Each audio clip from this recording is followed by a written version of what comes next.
नमस्कार, बहुत बहुत स्वागत है आपका। आप देख रहे हैं प्राइम टीवी इंडिया।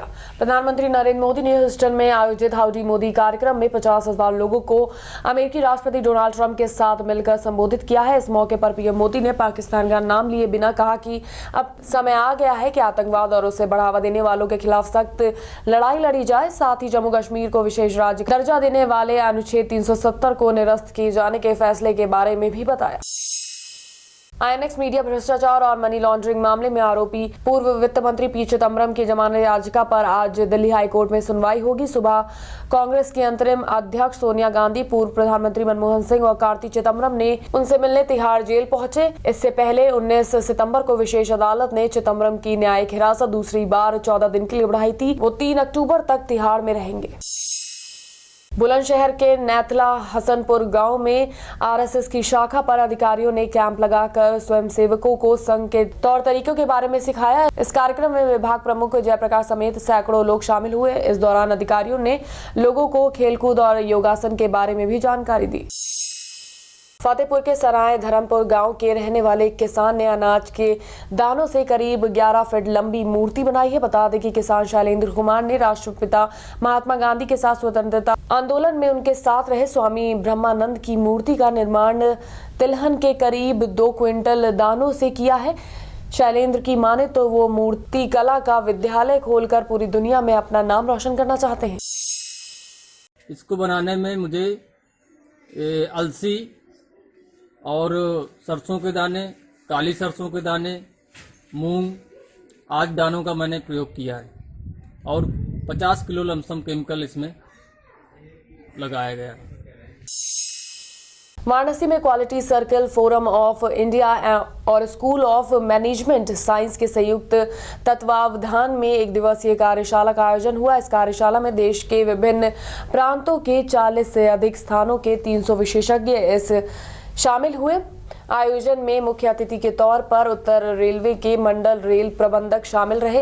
इस कार्यशाला को संबोधित करते हुए उन्होंने कहा कि प्रत्येक क्षेत्र में उच्च गुणवत्ता को प्राप्त किए बिना विकास नहीं किया जा सकता है। वहीं संख्या के चेयरमैन ने कहा कि इस बार वाराणसी के IIT BHU में 27 से 29 दिसंबर को एक राष्ट्रीय अधिवेशन होगा, जिसके अंतर्गत 15,000 लोग आएंगे।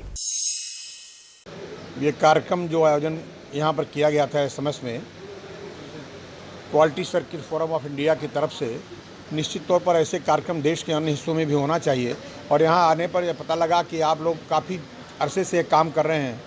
निश्चित तौर पर आज समाज के हर क्षेत्र में क्वालिटी मेंटेन करने की ज़रूरत पड़ चुकी है, चाहे वो शिक्षा का क्षेत्र हो, चाहे निर्माण का क्षेत्र हो या अन्य कोई क्षेत्र हो।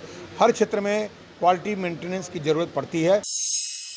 सहारनपुर में भी आदर्श आचार संहिता लागू हो चुकी है। डीएम ने प्रेस वार्ता कर सभी अधिकारियों और पत्रकारों को आदर्श आचार संहिता और विधानसभा उपचुनाव से संबंधित जानकारी दी। साथ ही उन्होंने ये भी निर्देश देते हुए कहा कि अधिकारियों की ड्यूटी जिन कार्यों के लिए लगाई गई है वो उसे पूरी निष्पक्षता और पारदर्शिता के साथ निभाएंगे। वहीं आचार संहिता के लगते ही राजनीतिक दलों के पोस्टर होल्डिंग उतरवा दिए गए हैं।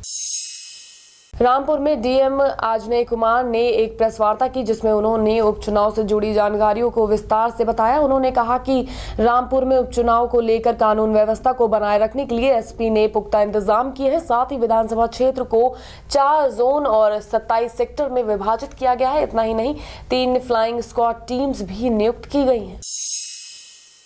विधानसभा क्षेत्र को 4 जोन और 27 सेक्टर में विभाजित किया गया है। फिलहाल 3 टीमें जो फ्लाइंग स्क्वाड की हैं वो डिप्लॉय की गई हैं। इसी के साथ साथ स्टैटिक सर्वेलेंस टीम जो है 3 टीमें वो डिप्लॉय की गई हैं।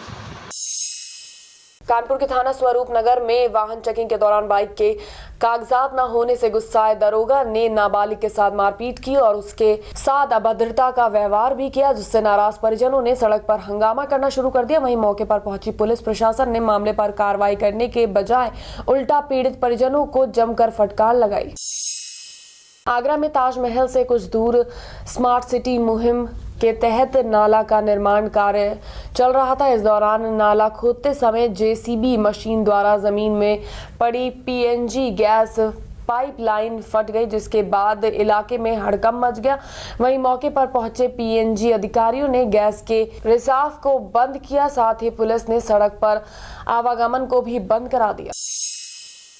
आगरा के ताजगंज थाना क्षेत्र में पुलिस और बाइक सवार दो बदमाशों के बीच मुठभेड़ हो गई। इस मुठभेड़ के दौरान पुलिस ने एक बदमाश को गिरफ्तार कर लिया, जबकि दूसरा बदमाश घायल हो गया, जिसको इलाज के लिए जिला अस्पताल में भर्ती कराया गया। पकड़े गए बदमाश के ऊपर 25,000 रुपए का इनाम भी था। पुलिस की जानकारी के मुताबिक दोनों बदमाश एक गिरोह के सक्रिय सदस्य हैं।